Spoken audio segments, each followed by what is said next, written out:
Selamat datang di episode yang sudah ditunggu-tunggu oleh ribuan, bahkan puluhan ribu, bahkan ratusan ribu, bahkan miliaran dari warga 18.300-an di seluruh tanah air Indonesia ini. Cepat sekali ya melambungnya ya. Harusnya kita nyebutnya warga 19.000 kali ya, karena kan sehari kan naik 100 kan. Iya, Ini episode kapan dirilisnya nih, Son? Iya, tiba-tiba. Biar future proof harusnya ya. Mama juga kan udah 19.000 bang. Ya kan, sangat memprihatinkan sekali ya Son ya. Maka dari itu emang ya hari ini saya spesial ini, makanya baju Batman gitu Son. Kenapa?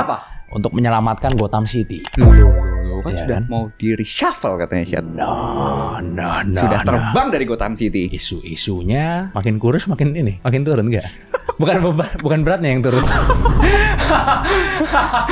Semakin lemah tuh ya. Jabatan yang mau turun. Tapi kita tetap doakan aja yang terbaik ya kan. Yes. Untuk rupiah gitu ya, walaupun udah nggak lucu lagi. Nggak lucu lagi udah ya. Udah parah banget ini, Udah dan udah parah banyak banget orang yang pada protes gitu ya. Udah mulai berasa ya. Udah mulai berasa dan udah banyak yang protes juga. Udah banyak yang anggap serius. Mungkin kemarin kan sempet kayak wah apa? Jadi bercandaan. Jadi meme ya kan. Iya. Sekarang orang udah mulai wah ini udah nggak bisa di-meme-in lagi nih. Ya kan nggak bisa di-meme lagi. Harus ada yang dicekek keluar dari sini Son. Harus ada yang dicekek Son nih. Gak tahu. Tapi tenang aja Son, kali ini gue akan membangkitkan semangat bangsa Indonesia lagi. Karena Gimana caranya? Bangsa Indonesia adalah bangsa yang kuat juga ya kan. At least pernah kuat dengan cerita gue yang pertama Son ya kan, supaya kita meningkatkan jiwa patriotisme dulu ya kan. Dan jangan lupa tukar ke Swiss francs duitnya. Oke? Oke, nggak bercanda ya, itu bercanda doang. Oke? Oke kalau gitu, selamat datang di episode terbaru dari Di Atas 12.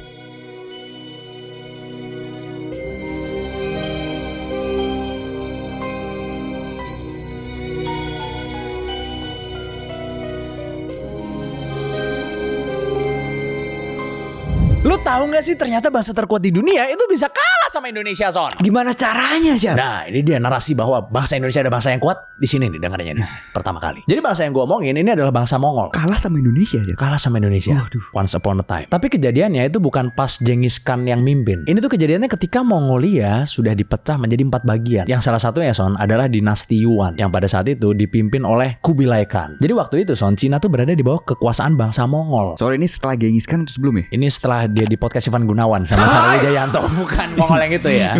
Bukan Mongol yang itu. Bukan. Ini Mongolia ya kan. Sehingga semua yang dimiliki Cina tuh akhirnya jatuh ke genggaman tangan dari Kubilai Khan. Termasuk rute perdagangannya. Dari situ muncullah niat busuk dari Kubilai Khan, di mana dia mulai tergoda untuk menjajah negara-negara yang kaya akan sumber daya alam. Seperti biasa gitu ya, mereka mengirim utusannya dulu buat datang ke negara yang mau dijajah. Jadi utusannya itu disuruh ngancem dan bilang, kamu mau tunduk nggak sama Mongol? Kalau nggak, saya jajah kamu. Beberapa negara yang takut sama Mongol biasanya memilih untuk tunduk. Tapi ternyata banyak juga yang melawan Son. Dan juga mengatakan, dimaki-maki saya diam, dihina-hina saya diam. Tetapi kali ini di Jogja, saya nyatakan saya akan lawan. Saya akan lawan. Enggak ya, bercanda ya. Intinya beberapa negara melawan lah, kayak Jepang contohnya. Dan Dai Viet itu melawan juga. Yang sekarang kita kenal sebagai Vietnam. Atau Vietcong kalau katanya veteran tentara Amerika. Akhirnya Mongol marah dan berangkat buat menjajah Jepang dan Dai Viet. Sayangnya mereka kalah ya. Bahkan mereka sampai nyoba 3 kali buat nyerang si Dai Viet itu. Tapi tetap gagal Son. Akhirnya ya mereka memutuskan untuk menyerang negara lain gitu. Yang dikenal kaya akan rempah-rempah dan juga sawitnya. Wow. Salah ya, itu sekarang kalau itu. Ya betul sekali. Yang mereka serang adalah Indonesia. Lebih tepatnya di Pulau Jawa. Baru tahu gue mereka sempat ke Jawa ya. Iya. Kubilai Khan kemudian ngeces Son ngelihat seberapa kayanya Jawa pada saat itu. Dia merasa tembok Cina kurang cukup katanya. Saya butuh tembok ratapan. Nah, maka dari itu Kubilai Khan mengirim utusannya lagi untuk mengancam kita. Saking pengennya menguasai Jawa, dia itu ngirim utusan gak cuma sekali Son. Sampai 4 kali Son dia kirim ke Jawa. Karena ditolak terus sama kita gitu ya. Iya. Tapi ternyata penguasa Jawa di saat itu yaitu Raja Singosari yang bernama Kartanegara ini menolak permintaan dinasti Yuan. Sampai 4 kali tuh Son ditolak. Coba baik. Gila sih. Saya Berani hanya banget ya. ingin dinasti Renminbi katanya. Alah. Sama aja Su. Bahkan utusan terakhirnya itu Son, itu sampai dihajar dan dipotong telinganya Son. Karena udah ditolak 4 kali, masih juga gak denger-denger. Tentunya Kubilai Khan ngamuk mendengar ini. Dia langsung nyiapin pasukan yang berisi 20 ribuan orang yang nantinya akan berangkat naik 1000 kapal untuk menuju ke tanah Jawa dan mengobrak-ngabrik kerajaan Singosari. Gila banget kan? Coba lu bayangin, kalau yang berangkat cuma 50 orang ya kan bisa bolak-balik Perancis itu Son. 400 kali ya kan, bener gak?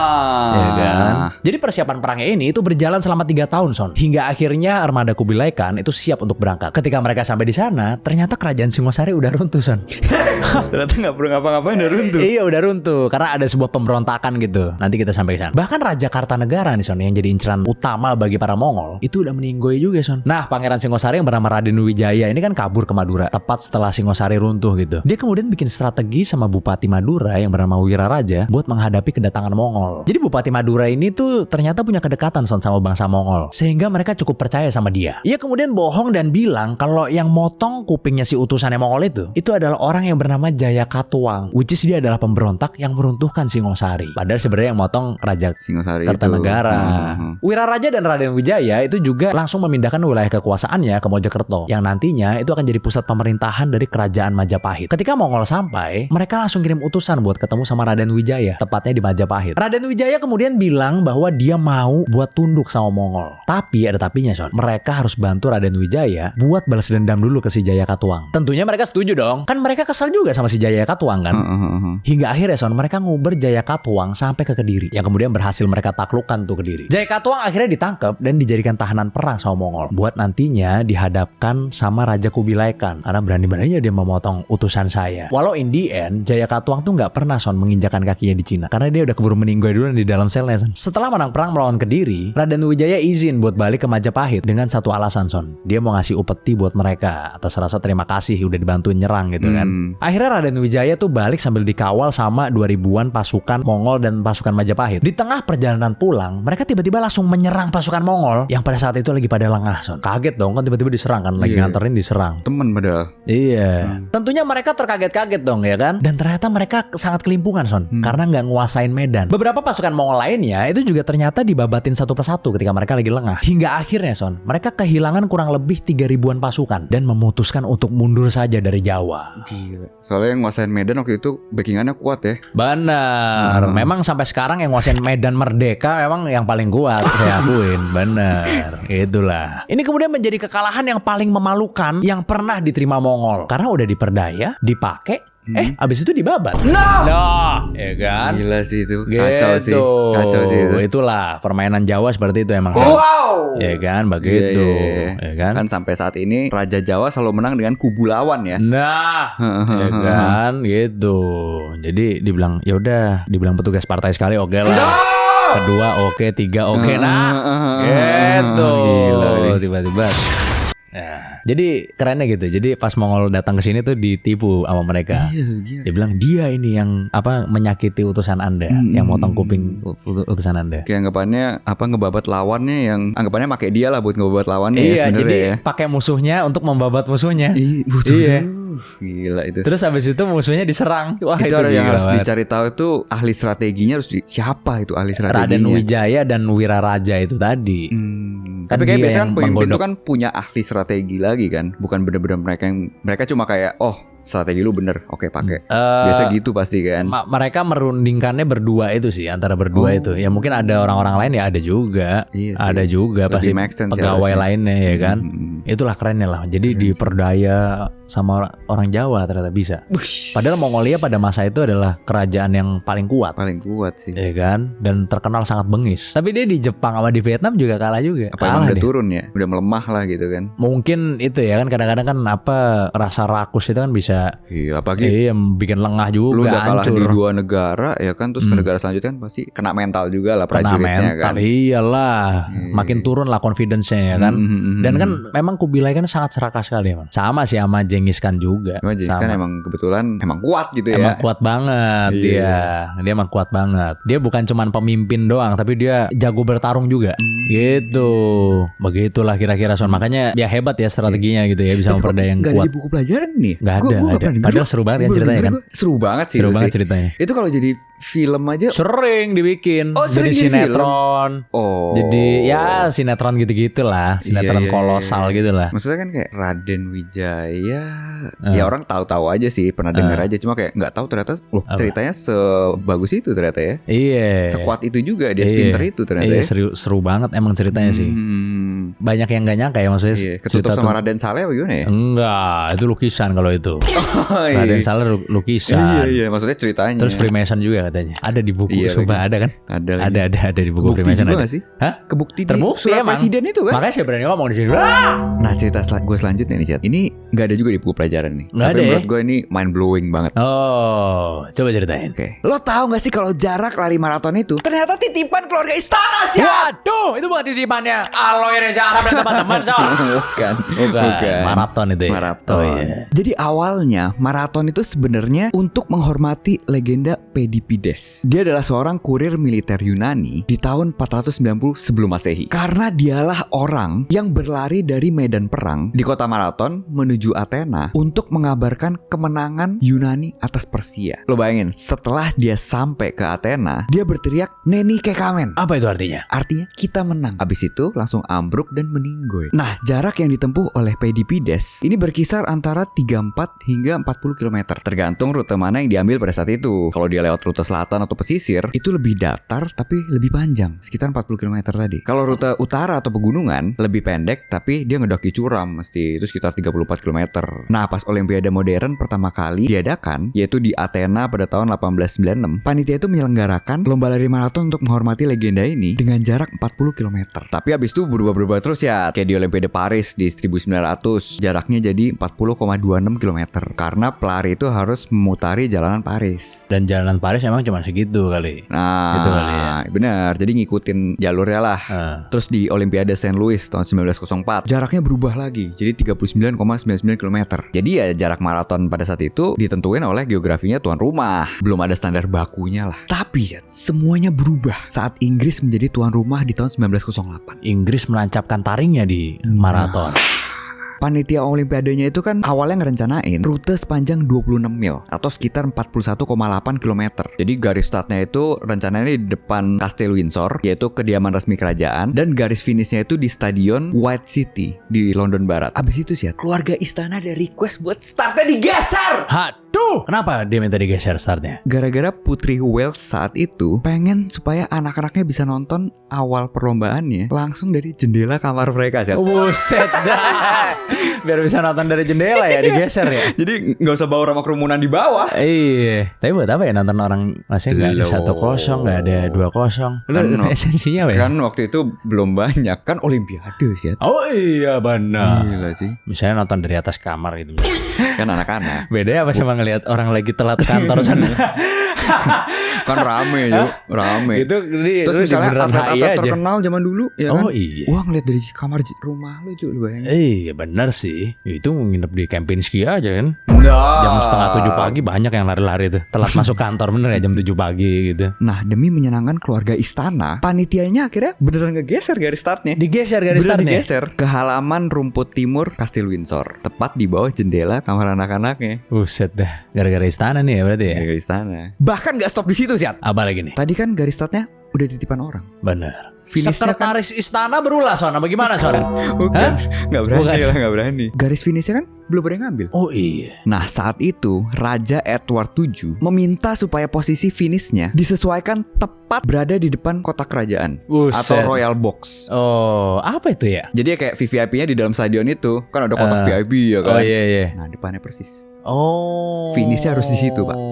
Pasti isinya orang-orang yang berpengaruh. Nah, sehingga dia sama tamu-tamu kerajaannya bisa dapat pemandangan yang paling top, paling bagus. Iya bener juga sih. Jadi jarak maraton yang awalnya direncanain 26 mil harus melar. Panitia perlu menambahkan 385 yard ekstra untuk ngehubungin tadi dari titik halaman ke Royal Box-nya tadi. Oh. Yang jarak barunya adalah 42,195 kilometer. Terus kok jarak ini dipakai sampai sekarang? Padahal kan tiap tuan rumah beda-beda terus jaraknya. Nah, karena di Olimpiade London itu pada saat itu ada sebuah kejadian legendaris ya. Apa itu kejadiannya? Seorang pelari asal Italia yang bernama Dorando Pietri, dia ini sempat mimpin balapan ya. Tapi karena kelelahan yang luar biasa, dia salah belok pas mau masukin stadion dan pingsan beberapa kali lah di lintasan itu, tepat di depan pandangannya Raja Edward. Sampai-sampai tuh para petugas medis sama panitia-panitianya itu kasihan dan akhirnya megangin dan bopong dia sampai garis finish. Terus pasti orang apa rakyat yang lihat pasti ih baik banget pasti gitu aja. Ih baik banget ya. Nggak, tapi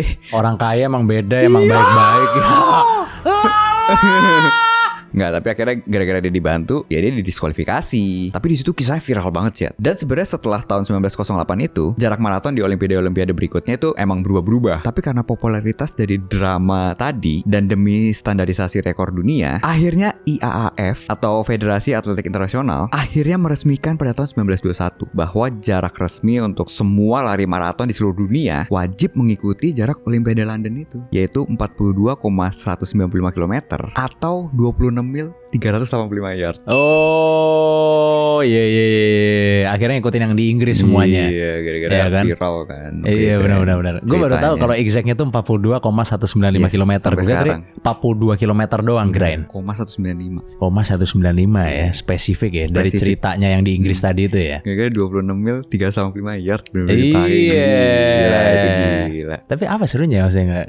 Lu nemu gak serunya? Enggak, nonton maraton serunya apa ya? Lu dapet ya esensi? Maksud gue ya kayak yang tadi kita bilang gitu kan. Maksudnya cuman orang lari doang kan maksudnya kan.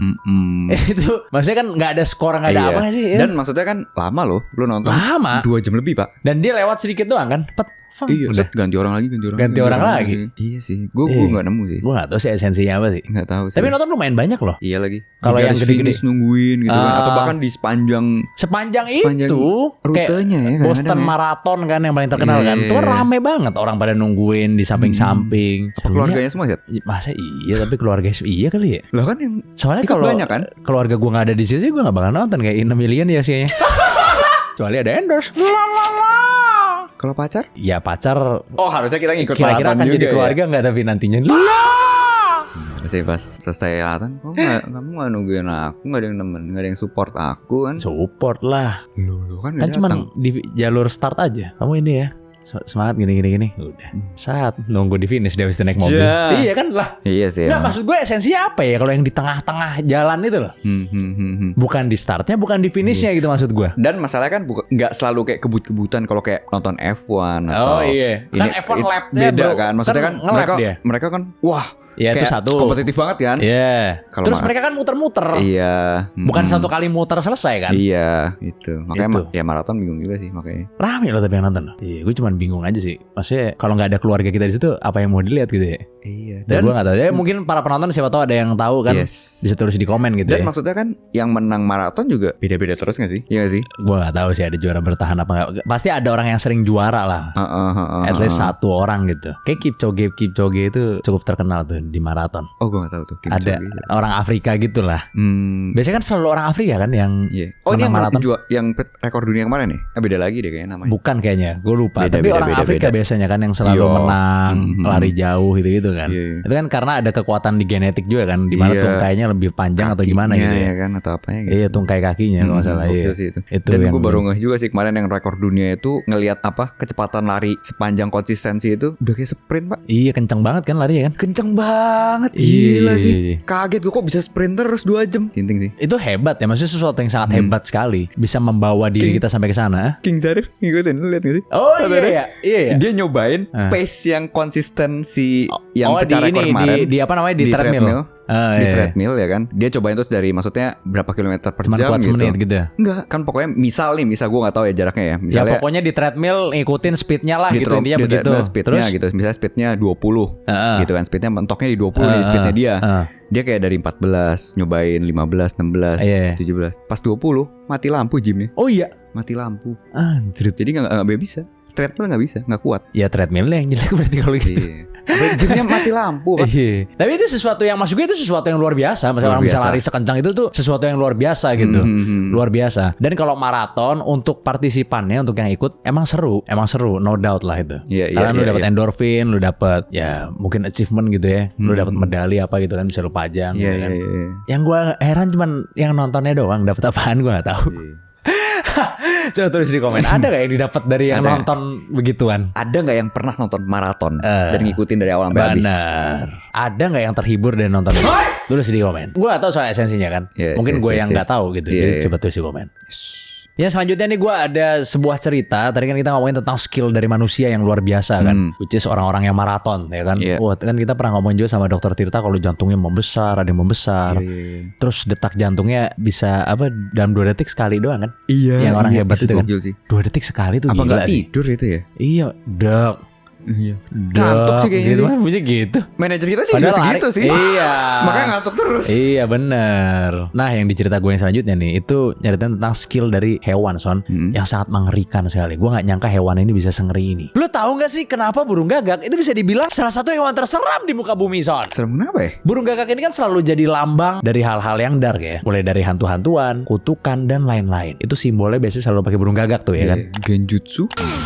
Tapi ternyata Son, ini semua terjadi bukan tanpa alasan. Burung gagak itu emang segila itu. Yang pertama nih Son, burung gagak ini itu punya organ vokal bernama syrinx. Organ vokalnya ini itu dikenal sangat fleksibel sekali, sehingga mereka bisa punya vocal range yang luar biasa luas. Saking luasnya Son, dia bisa niruin hampir suara apapun. Buset. Contohnya ya Son ya, kayak suara alarm mobil dia bisa. Bahkan suara orang Son, mulai dari yang suaranya cempreng sampai yang suaranya ngebas banget bisa ditiru sama dia. Jadi kemungkinan kalau malam-malam lu denger sesuatu, bisa jadi itu munculnya dari burung gagak juga Son. Terus ternyata Son, burung gagak itu bisa inget muka orang selama bertahun-tahun. Dan mereka itu bisa ngasih tahu gagak lain tentang diri lo. Jadi kayak ngegosip gitulah antara sesama gagak. Dan mereka ini itu ternyata hewan yang sangat dendaman Son. Jadi ceritanya, University of Washington itu dulu pernah bikin sebuah eksperimen di mana para ilmuwan ini itu kayak pakai topeng monster gitu. Terus dia nangkep-nangkepin gagak di suatu area. Abis burung gagaknya ditangkep, terus ditandain Son sama mereka. Abis itu dia dilepas lagi. Bertahun-tahun kemudian, setiap kali ada orang yang lewat situ dan pakai topeng monster yang sama, burung-burung gagak tuh langsung pada ngamuk Son dan nyerang orang tersebut. Dan yang gilanya nih Son nih, yang nyerang itu bukan cuman burung yang pernah ditangkap, tapi yang belum pernah ditangkap sama sekali itu juga ikut nyerang juga Son. Gila sih, komplotan gitu ya. Komplotan. Dan mereka tahu maksudnya gitu loh. Mereka tahu bahwa orang yang pakai topeng monster itu suka nangkep-nangkepin gagak gitu loh. Lu kebayang gak sih? Burung yang otaknya sekecil itu bisa tahu. Tapi lu tau gak sih kumpulan gagak itu apa bahasa Inggris sih? Apa? Crows. Enggak kumpulannya, murder. Murder emang? Murder of crows. Kumpulan gagak murder sebutannya. Oh, nggak tahu gue. Berarti tandanya Son, si burung-burung yang ditangkap terus dilepasin itu bisa ngasih tahu Son ke burung yang nggak pernah ditangkap sama sekali, buat hati-hati sama orang yang pakai topeng monster. Bisa ngasih informasi. Bisa ngasih informasi loh. Gila sih. Lu bayangin. Terus setiap ada burung gagak yang metong di jalan, itu juga biasanya puluhan gagak lainnya tuh suka ngumpul gitu ngelilingin di sekitar jasadnya Son. Kelihatannya kayak lagi ritual satanis gitu kan, hitam-hitam ngelilingin mayat. Tapi sebenarnya bukan buat ritual dan bukan buat makan juga. Ternyata gagak-gagak ini itu ngelilingin jasad temennya buat ngelakuin investigasi Son. Lu percaya gak? Bener gila. Jadi mereka ini nganalisa Son, kenapa temennya bisa metong gitu. Apakah karena dimakan kucing? Apa karena racun? Apa karena manusia gitu. Buat apa mereka menganalisa itu? Karena ketika mereka udah dapat kesimpulannya nih, mereka bakal nyebarin informasi itu ke seluruh gagak yang mereka tahu Son. Pinter banget ya. Supaya kejadian yang sama tidak terulang kembali gitu loh. Emang IQ gagak emang tinggi ya sih. Lumayan ya. iya. Tinggi kan, termasuk yang tinggi lah di hewan ya. Harusnya sih kalau dia bisa seperti ini kan. Iya. Seingat gue iya deh, salah satu yang IQ tinggi deh. Makanya ngeri banget kan. Wah, ngeri banget. Dia bisa berbagi informasi lo, itu gila sih menurut gue. Di Indonesia ada sih gagak itu? Ada lah. Gue pernah lihat lah. Ada lah. Jadi kalau misalkan lu ngelempar batu ke burung gagak Son, mereka tuh pasti bakal ingat muka lo sampai mereka mati. Lu bayangin, mereka ingat muka lu pasti. Jadi bisa aja suatu hari nanti lu lagi jalan, baik itu tidak di area yang sama sekalipun, lu tiba-tiba diberakin dari atas atau tiba-tiba diserang sama mereka. Iya, syukur-syukur diberakin doang. Iya. Coba kalau dicocot mata lu, Iya kan gak bakal nyampe mata lah, kan lu punya tangan, jadi lu gak punya tangan gitu kan. Zap. Ini serang falcon gitu, mungkin bukan burung gagak gitu. Tapi kalau lu baik sama mereka, mereka juga baik sama lu ternyata Son. Jadi banyak kasusnya di mana orang yang suka ngasih makan burung gagak itu bakalan dikasih kayak semacam upeti gitu Son sama burungnya. Oh, kalau lu pernah lihat, kalau lu pernah tahu kayak kucing, kan dia suka kayak ngasih lu apa kayak kecoa mati kayak apa kayak dianterin ke lu kan. Ternyata gagak melakukan hal yang sama, tapi bedanya burung gagak itu yang dianterin itu biasanya shiny objects. Iya bener. Atau barang-barang yang berkilau. Iya, wah worth it banget sih. Ya nggak worth it sih, orang biasanya paling cuma pecahan kaca, kalau nggak tutup botol. Loh, tiba-tiba kancing, cincin Cartier? Ya nggak mungkin lah. Nemu di mana? Nggak mungkin jatuh dari langit itu. Ya kita sih tentunya pengennya berlian gitu kan yang diantar. Tapi kan ya begitu, yang diantar biasanya paling yang ditemu di tong sampah gitu-gitu lah. Tapi mereka memberikan itu sebagai upeti buat orang. Iya. Love language-nya gagak nih receiving gift berarti ini. Iya, karena kita memang ngasih dia juga kan awalnya kan. Dia ngebales doang gitu. Mirip sama kucing lah. Kucing kan kalau misalnya suka sama kita, dia suka bawain apa. Tapi kan cicak apa lah iya. Buat dia sih aja. Buat dia sih bagus. Maksudnya buat dia sih ini enak gitu. Buat kita kan ya sampah. Iyalah. Tapi kita tetap harus menghargai kan.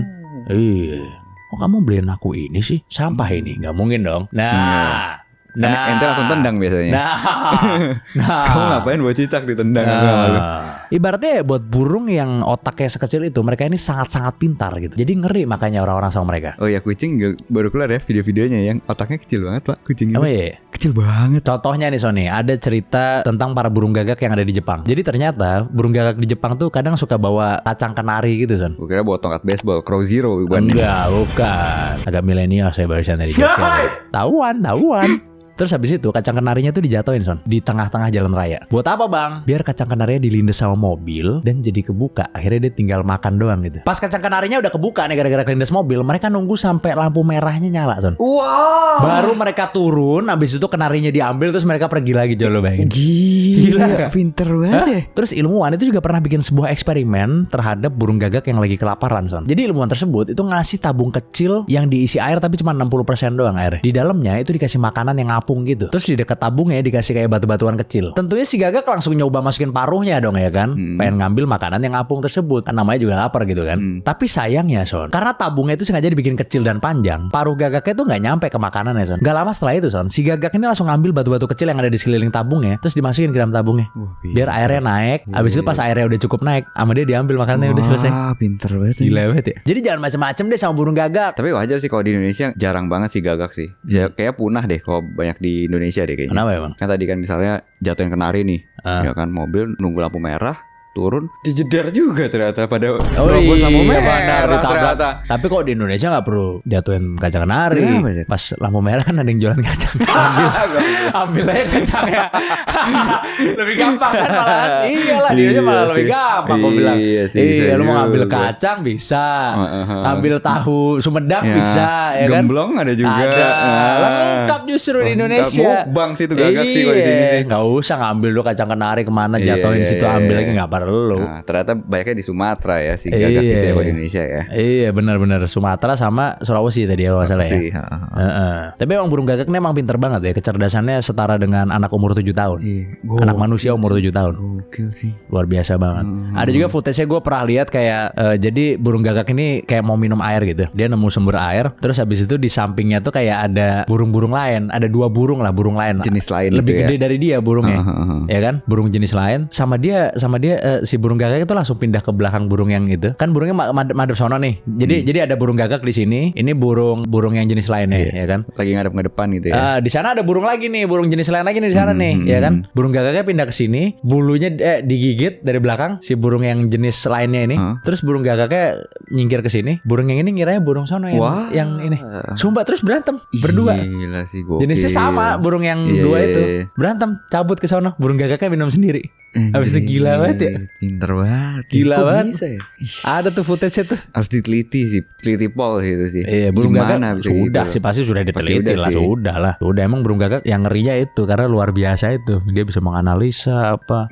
Pinter. Pinter itu. Bisa ya. nyampein informasi itu lah yang gue. Itu sih, itu kok bisa ya? semut juga bisa sih sebenarnya sih. Iya sih, gajah Semut, juga bisa. Gajah juga bisa kan. Iya, cuma unik sih, tetap unik sih. Iya, gila banget. Enggak, maksudnya informasinya tuh tentang muka orang gitu loh, Son. Iya. Itu gimana kalau coba? semut kan paling tentang ada makanan di situ, misalkan gitu-gitu doang kan. Gajah juga mungkin itu ya. Ya komunikasi tentang ini. Kalau gajah kan biasanya dari getaran tuh dia bisa komunikasi dari getaran kaki. Cuma kalau gagak ini kok informasinya kayak banyak banget informasinya loh. Enggak, muka orang loh maksudnya. Iya. Itu orang yang itu pernah nimpuk gua pakai batu misalkan gitu. Kok bisa gitu? Kayak bisa nyampe berbagai gitu loh. informasi ternyata. Kalau tadi kan semut kan terbatas mungkin di ada makanan. Iya. Udah sebatas itu aja informasinya gitu. Gagak kok luas sekali. Iya, itulah hebatnya burung gagak gitu ya. Gila sih. Luar biasa emang ciptaan Tuhan ya. Alhamdulillah. Nah tadi udah ngomongin hewan yang pinter. Kali ini gue ceritain manusianya yang pinter deh.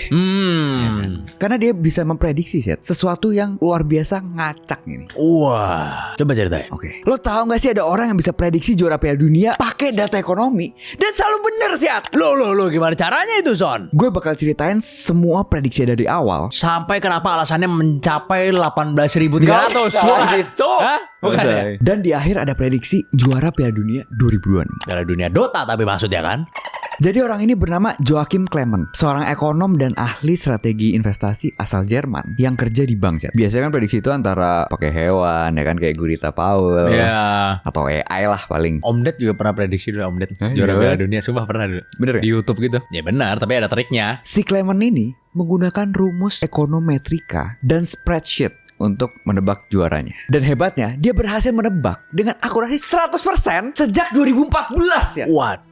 Yang uniknya adalah Clement sebenarnya membuat rumus atau formula ini bukan karena dia seorang peramal atau gila bola sih. Jadi pada tahun 2010 sampai 2012 dia mulai ngerancang model matematika ini dan justru sebagai bentuk satir atau ejekan terhadap profesinya sendiri, yaitu ekonom. Clement pengen nunjukin lah betapa arogan dan merasa tahu segalanya para ekonom saat itu, yang berpikir mereka bisa ngeprediksi semua hal dengan angka, termasuk sesuatu yang sangat acak kayak sepak bola. Tapi eksperimen yang awalnya dianggap sebagai bercanda doang gini justru berakhir gagal total karena tebakannya bener semua sih. Lo bayangin ya, Clement ini gak ngeliat statistik pemain-pemainnya sama sekali, cuma ngandelin data sosioekonomi, demografi, dan sedikit statistik olahraga. Contohnya nih, yang pertama ada PDB atau produk domestik bruto per kapita. Clement percaya kalau aspek ini mencerminkan kualitas infrastruktur olahraganya dan fasilitas latihan yang dimiliki sama suatu negara itulah. Terus kedua, jumlah populasi, di mana dia mengukur seberapa besar potensi dari bakat pemain-pemainnya. Terus ketiga, ada faktor iklim atau suhu rata-rata. Dia bisa menilai kemampuan fisik adaptasi pemain-pemainnya terhadap cuaca di negara penyelenggara. Selanjutnya ada peringkat FIFA dan tradisi sepak bola. Kayak dia ngelihat rekam jejak historis, kekuatan kultur sepak bola di negara tersebut. Terakhir ada keuntungan tuan rumah, ya efek dukungan moral dan support lah. Sekarang gue kasih tau prediksi satu-satu ya. Yang pertama Piala Dunia 2014 di Brazil, di mana prediksi Clement itu Jerman yang menang. Hasilnya Jerman beneran juara. Bahkan Clement itu sempat kaget karena sebelum turnamennya dimulai, banyak pakar yang menyebut belum pernah ada sejarahnya negara Eropa bisa menang Piala Dunia kalau turnamennya ada di tanah Amerika Selatan. Karena cuacanya beda segala macam ya, panas. Tapi ya Jerman akhirnya bisa berhasil mematahkan mitos itu kan dan juara. Terus Piala Dunia 2018 di Rusia, dia bener juga kalau juara Prancis. Padahal di situ si Clement nih sengaja ngerilis prediksi lagi. Sebenarnya buat ngebuktiin kalau prediksi pertama itu cuma hoki aja. Jadi udah pasti salah nih. Ternyata bener. Habis itu selanjutnya 2022 di Qatar, dia prediksi Argentina bener lagi. Akhirnya sampailah kita ke Piala Dunia 2026. Siapa ini yang menang kira-kira? Ini kan lokasi di Amerika Serikat, Kanada, dan Meksiko. Clement udah ngerilis lagi prediksinya. Coba tebak siapa juaranya? Inggris. Belanda. Wah, tuh pasti jadi hiburan untuk seseorang. Bahkan juara untuk pertama kalinya dalam sejarah mereka. Mereka belum pernah juara kalau menang. Nah, jadi berdasarkan simulasi rumus si Clement ini, Belanda itu akan diprediksi lolos dari fase grup bersama Jepang, Swedia, dan Tunisia. Terus di fase penyisihan, Belanda itu diramalkan akan menyingkirkan Maroko. Abis itu Prancis di perempat final dan Spanyol lewat adu penalti di semifinal. Nah, di finalnya Belanda ini diprediksi akan mengalahkan Portugal. Berbuat Cristiano Ronaldo. Gak mungkin Portugal sampai final. Gak mungkin. Pasti Portugal yang juara. Gak mungkin sama final dia. Sebenarnya ada juga prediksi gila lainnya lah, kayak Brazil itu diperkirakan akan tersingkir oleh Jepang. Oh iya, Brazil nyungsruk juga kayaknya. Tadi gue mau dukung Brazil tadi di babak 16 besar tuh. Tapi bisa-bisa Estevao Willian sama Joao Pedro gak dipanggil masuk akal itu menurut saya. Don Carlo harus kalah. Tapi ya Clement sendiri ini mengaku tertekan dengan reputasi dia yang gak pernah salah sih. Jadi pressure gitu ya. Nah, makanya dia sampai sekarang tetap ngasih peringatan keras kepada publik supaya gak nelen mentah-mentah prediksi dia. Apalagi dipakai buat judai. Gak boleh kalau itu ya, gak jelas boleh. ya. Nah, mustahil Portugal kalah. Sampai final aja udah mustahil kalau menurut gua. Makanya ini prediksinya agak gila juga nih. Sampai finalnya udah mustahil. Enggak, maksudnya double loh, kayak Belanda yang gak pernah juara dia prediksi juara, ya kan? Kalau Portugal udah pasti sampai final sih. Tapi ya waktu di Qatar juga Argentina dibantu sama FIFA sih. Jadi gak tahu kalau yang ini mungkin gantian Portugal deh yang dibantu biar rame Portugal kali. Sih kayaknya sih. Enggak, soalnya negara lain lagi gak fit. Kayak pemain-pemain bagusnya gak semua main. Itu. Tapi kalau Portugal semuanya main. Iya sih. Pemain Chelsea aja dikit banget yang dipanggil ke timnas ya. Gue jadi gak mau nonton gue kayak World Cup ini kayak.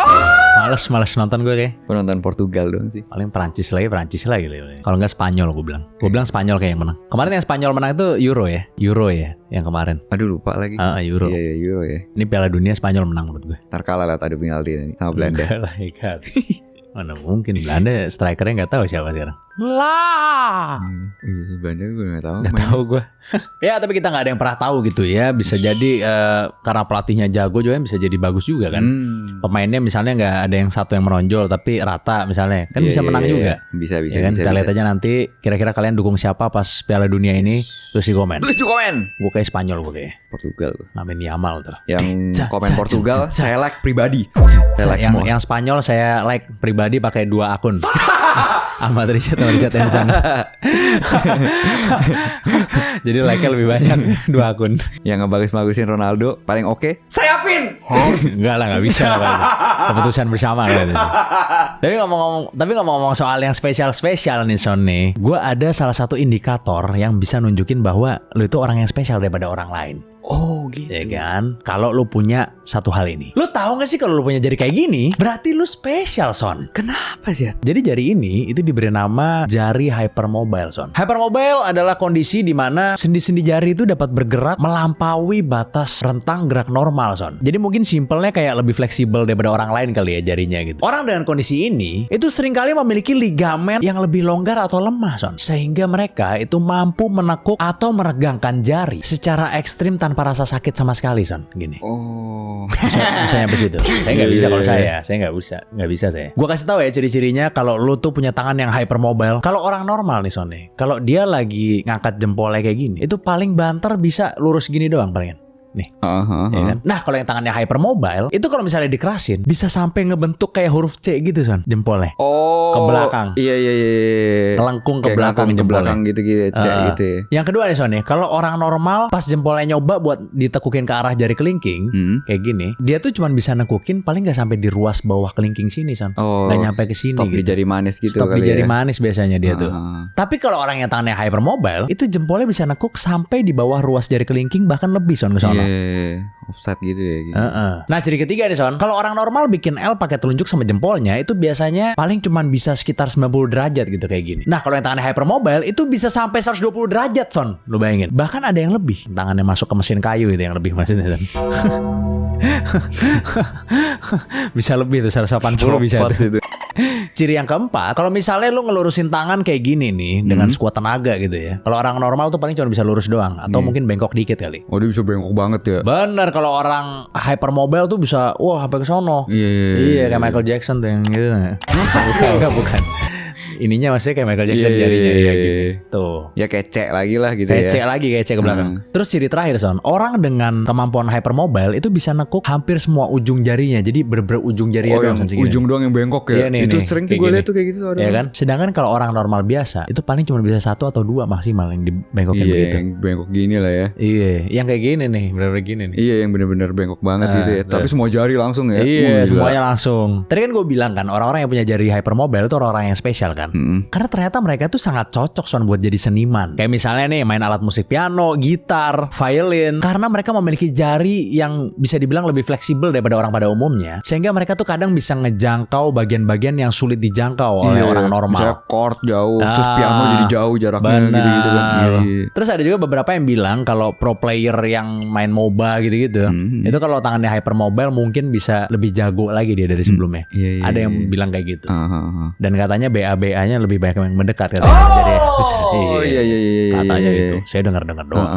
Pengen belajar maksudnya kan? Enggak, dengar-dengar aja saya. Gitu. Dengar-dengar aja. Kalau dokter yang punya tangan hypermobile ini katanya akan sangat diuntungkan karena jari yang lebih elastis itu bisa melakukan tindakan operasi yang lebih sulit daripada jari yang tidak elastis gitu. Cuman ya balik lagi ya, kalau misalnya tangannya suka gemeter gini kan, ya nggak bisa. Kan kalau tetap dokter yang penting stable, steady banget gitu. Bener, steady.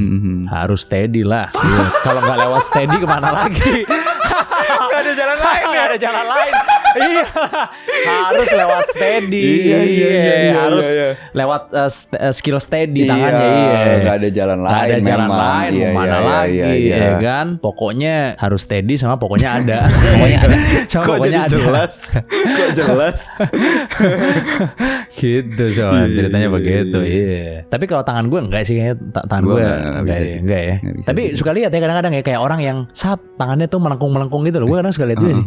Sering sih gue yang terutama yang gini-gini ya. Orang kan kadang pas SD main-main kan kadang gue lihat nih gue bisa kayak gini. Gue sering sih orang main-main kayak gitu. Kalau gue kadang suka merhatiin juga. Misalnya kayak ya udah gede kayak sekarang gitu. Misalnya ngobrol sama orang atau dia ngomongnya begini-begini tangannya. Apa itu enggak? Itu ya, enggak hypermobile. Iya Pak, gini-gini. Bukan. Tapi kan kadang ada yang sampai gini gitu loh. Oh, ada. Ngapain gini? Iya, karena gue kan kayak Sherlock. Gue kalau ngobrol sama orang kayak Sherlock. Gue langsung kebaca semua. Tapi nanti semakin gede kayaknya nggak peduli sih dengan orang yang jadi hypermobile ini. Nanti lebih peduli sama sama orang hyper kayaknya Syed. Enggak lah.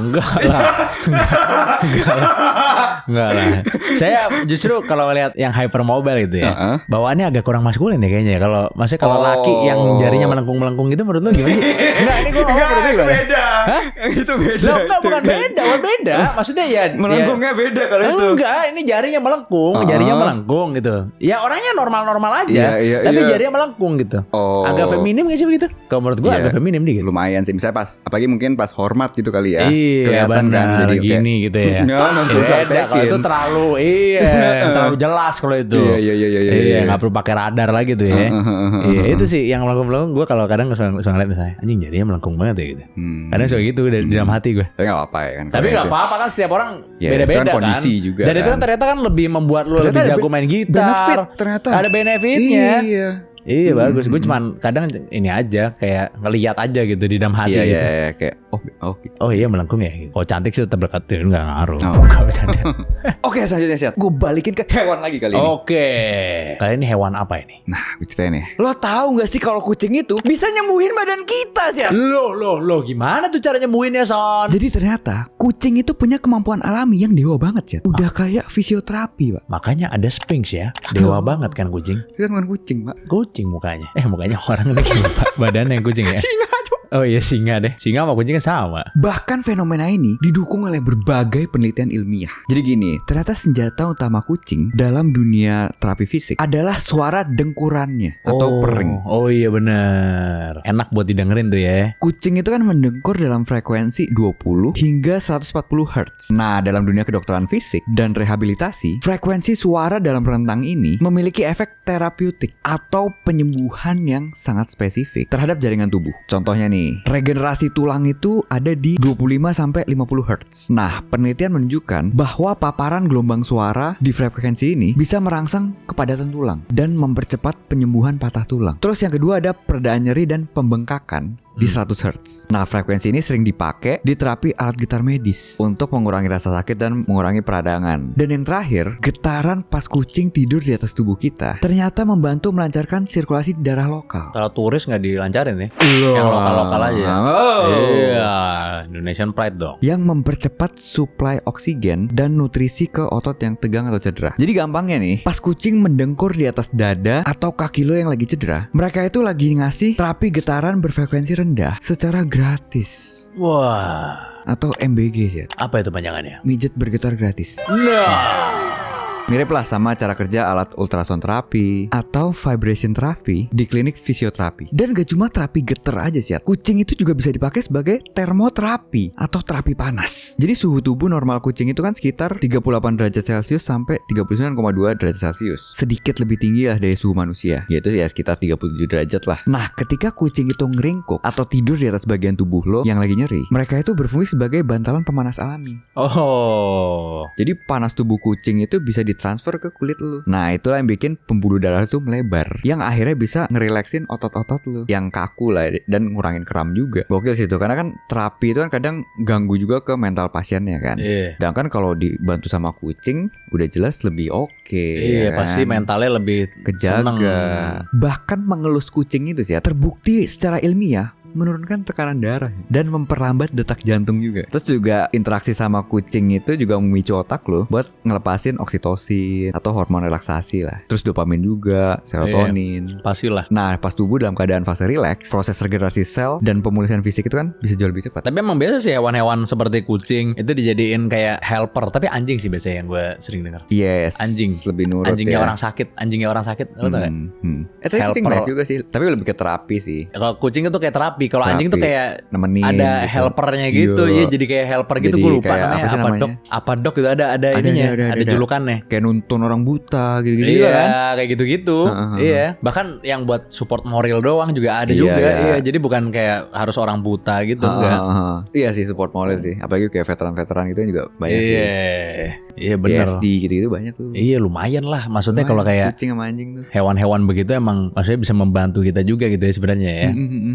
Pantesan ente gak begitu tinggi karena gak ada kucing di rumah kan. Nah, regenerasi tulang agak kurang. Enggak, itu kan gizinya. Kebanyakan makan nugget dulu sih. Saya dulu ente pakai ini apa? palu gini-gini. Ngapain? Waktu muda tuh gak? Apa ya? Biar ntar tumbuh lagi jadi maju cheekbone lu tuh gak sih? Nggak tahu, baru dengar. Lu gak tahu ya? Baru dengar gua. Kalau waktu lu masih Pakai masa palu. pertumbuhan iya pakai palu.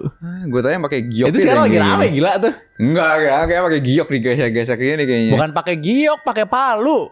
Jadi tulangnya dihancurin. Ini apa dihancurin? Iya, ntar kan tumbuh jadi lebih kuat lagi tulangnya, Bro. Di Indonesia. Di Amerika. Oh, oke. Di Amerika banyak tuh yang kayak gitu tuh. Jadi coba tapi ya teman-teman ya. Iya. Pecahin, Pak. Iya diretakin. Nanti tumbuh lagi jadi lebih maju tulang pipinya, Gokil cheekbone-nya gitu. Iya, kayak lebih gitu. ini ya set gitu ya. Iya, lebih maskulin gitu kan. Ekstrim sekali Iya. gitu.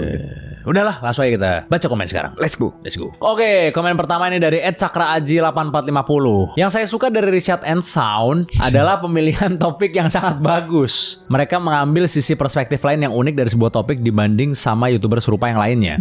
Jadi meskipun banyak topik yang sudah pernah dibahas YouTuber lain, Richard and Sound selalu membawakan topik yang terasa lebih fresh. Good job, Mas. Terima kasih banyak Cakra Aji. Thank you. Ya kan, thank you so much. Ya kan, walaupun kita bukan ini ya apa duo sound horek ya soalnya. Bukan. Richard Tolong and Sound dari direvisi, katanya. diedit ya, Bukan- komennya tolong diedit ya. itu ya. Tolong Son ya, SON ya, karena saya tidak membuka apa namanya rental amplifier ya, soalnya. Bukan tukang rental amplifier saya. Itu dia. Oke teman-teman, bukan tukang rental speaker juga. Oke, Tolong diedit komennya. tapi terima kasih. Selanjutnya dari @Gudang Skill. Bang, please taruh boneka musang di atas. Loh. Karena itu icon yang nemenin channel ini. Nah. Jangan sampai dia gak ada, Bang. Nah, Minimal ada bonekanya dah. nah. Lucu settingan. dia. Coba kita pikir-pikir Menarik dulu sih, nanti menarik. ya. Hah? Lucu sih, taruh mana ya? Spencer yang di Dora tuh musang kan sih? Spencer jangan mencuri. Spencer lagi. Spencer. Siapa sih namanya? Dexter ya, apa tuh? Aduh, lupa Spencer. lagi nama. Bukan Spencer. Striper apa ya? Swiper. Swiper Itu jangan kayak mencuri. musang sih. Iya. Musang kan? Musang Musang kayaknya kan? itu. Oh Tapi gitu ya. ntar Nanti coba kita pikirin kira-kira Iya, kalian taruh setuju di sini. apa enggak? Taruh di sini juga lucu sih. Hah? Taruh di sini. Iya lucu juga sih ada. Kalau bisa yang beneran ya biar kaget kan kalau ada Matamu. bintang tamu. Enggak maksudnya yang mirip banget beneran. Oh iya. Biar kalau bintang tamu datang kaget dia. Kaget. Apaan itu?